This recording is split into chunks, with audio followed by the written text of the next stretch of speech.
మళ్ళీ ఉద్యోగం చేసే ఉద్దేశం ఉందా లేదా? నాకు కొంచెం డబ్బులు కావాలరా. ఎంత? ఇప్పుడు నా దగ్గర కొంచెం టైట్ గా ఉంది. 1 month లో తిరిగి ఇచ్చేస్తా. అయినా ఇప్పుడు అంత అర్జెంట్ గా డబ్బులు ఎందుకు నీకు?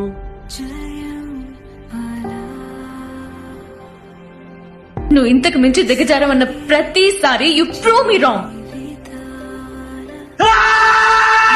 మీరు చెప్పిందే కరెక్ట్ సార్. నేను ఈ రోప్ లోపల తప్ప బయట బతకలేను. నీ కాడాలని ఇక్కడున్నా ఫిజికల్ గా కంప్లీట్ చేయలేదు. 10 ఏళ్ల క్రితం ఆగిపోయిన నా జీవితాన్ని మళ్ళీ మొదలు పెడతా. Is bloody 36 years old. ఇప్పుడు మనం సెలెక్ట్ చేసిన ఏం ఉపయోగం ఉంటుంది?